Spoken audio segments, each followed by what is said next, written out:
بسم اللہ الرحمن الرحیم۔ السلام علیکم۔ ایک دن بادشاہ اپنے وزیروں اور مشیروں کے ساتھ موجود تھا۔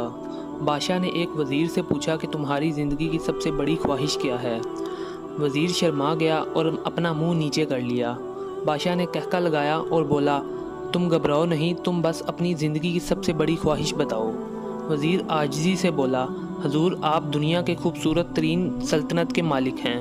میں جب بھی یہ سلطنت دیکھتا ہوں تو میرا دل کرتا ہے کہ اگر اس کا 10واں حصہ میرا ہوتا تو میں دنیا کا خوش قسمت انسان ہوتا۔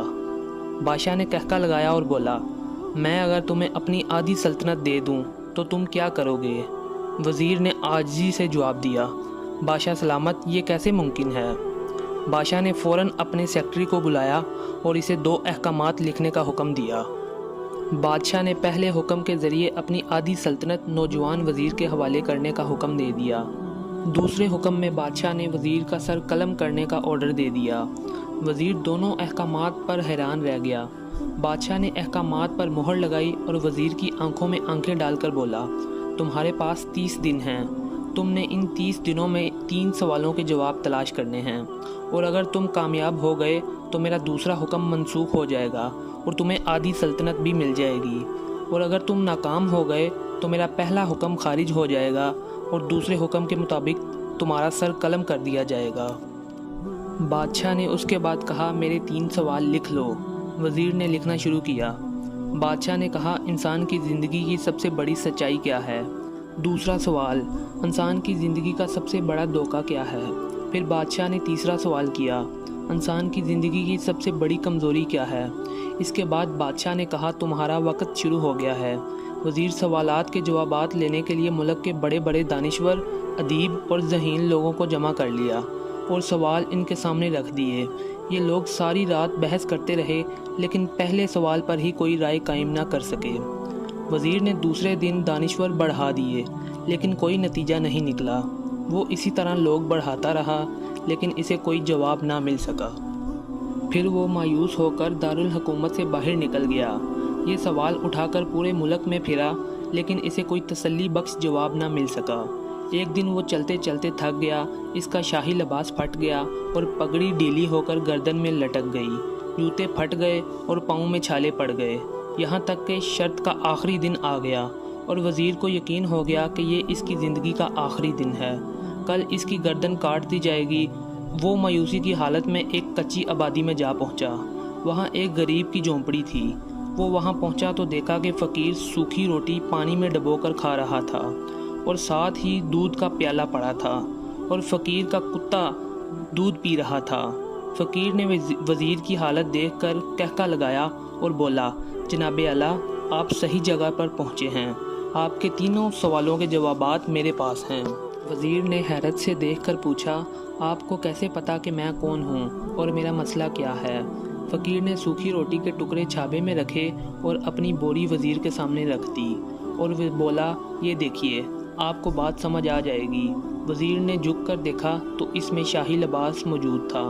یہ لباس وہ تھا جو بادشاہ اپنے قریبی وزیروں کو دیتا ہے۔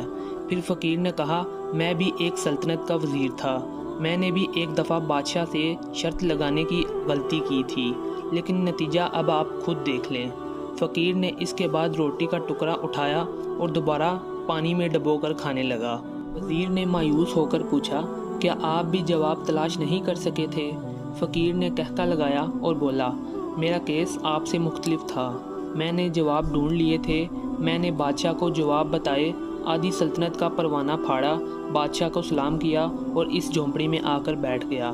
کچھ دیر سوچنے کے بعد وزیر اس فقیر سے پوچھا، کیا آپ مجھے ان سوالوں کے جوابات دے سکتے ہیں؟ فقیر نے کہا، ٹھیک ہے، لیکن میں پہلے 2 سوالوں کے جواب مفت دوں گا اور تیسرے جواب کے لیے تمہیں قیمت ادا کرنی پڑے گی۔ وزیر کے پاس شرط قبول کرنے کے سوا کوئی آپشن موجود نہیں تھی، تو وزیر نے ہاں کر دی۔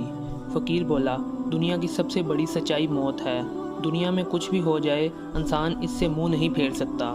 پھر وہ دوسرے سوال کے جواب میں بولا، انسان کی زندگی کا سب سے بڑا دھوکہ زندگی ہے، ہم سب زندگی کو دائمی سمجھ کر اس کے دھوکے میں آ جاتے ہیں۔ وزیر دونوں جواب سن کر سرشار ہو گیا۔ اس نے اب فقیر سے تیسرے جواب کی شرط پوچھی۔ فقیر نے کہکا لگایا اور کتے کے آگے سے دودھ کا پیالہ اٹھا کر وزیر کے ہاتھ میں رکھ دیا اور بولا، میری تیسری شرط یہ ہے کہ آپ یہ دودھ پی لیں، پھر میں آپ کو تیسرا جواب دوں گا۔ وزیر کو یہ سن کر غصہ آ گیا، اس نے نفرت سے پیالہ زمین پر رکھ دیا۔ فقیر نے کہا، ٹھیک ہے، اب تمہارے پاس صرف 2 راستے ہیں، تم انکار کر دو اور شاہی جلاد کل تمہارا سر اتار دے گا، یا پھر تم یہ دودھ پی لو تاکہ تمہاری جان بھی بچ جائے اور تمہیں آدھی سلطنت بھی مل جائے، لیکن اب فیصلہ تمہارا ہے۔ وزیر مشکل میں پھنس گیا، ایک طرف جان بچ رہی تھی اور آدھی سلطنت بھی مل رہی تھی، اور دوسری طرف کتے کا بچا ہوا دودھ تھا۔ وہ سوچتا رہا یہاں تک کہ جان اور مال جیت گیا اور عزت نفس ہار گئی۔ وزیر نے پیالہ اٹھایا اور ایک ہی سانس میں دودھ پی گیا۔ فقیر نے قہقہ لگایا اور بولا، میرے بچے، انسان کی سب سے بڑی کمزوری غرض ہوتی ہے، یہ اسے کتے کا بچا ہوا دودھ تک پینے پر مجبور کر دیتی ہے، اور یہ وہی سچ ہے جس نے مجھے سلطنت کا پروانہ پھاڑ کر اس جھونپڑی میں آ کر بیٹھنے پر مجبور کر دیا تھا۔ میں جان گیا تھا کہ میں جو زندگی کے دھوکے میں آؤں گا اور موت کو جتنا فراموش کروں گا، اتنا ہی غرض کی دلدل میں پھنستا جاؤں گا، اور مجھے روز اس دلدل میں سانس لینے کے لیے غرض کا غلیظ دودھ پینا پڑے گا۔ لہٰذا میرا مشورہ ہے کہ زندگی کی ان 3 حقیقتوں کو جان لو، تمہاری زندگی اچھی گزرے گی۔ وزیر شرمندگی کا تحفہ لے کر جھونپڑی سے نکلا اور محل کی طرف چل پڑا۔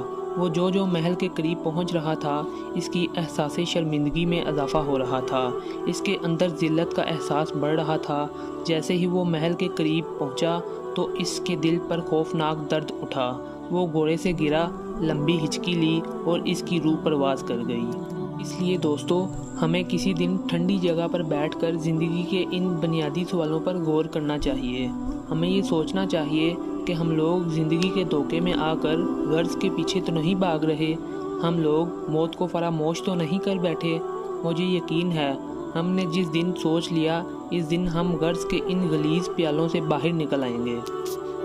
دوستو، اگر ویڈیو پسند آئی ہو تو ہمارے چینل کو سبسکرائب کریں اور بیل آئیکن کو ضرور پریس کریں تاکہ آنے والی ویڈیو آپ تک پہنچ سکے۔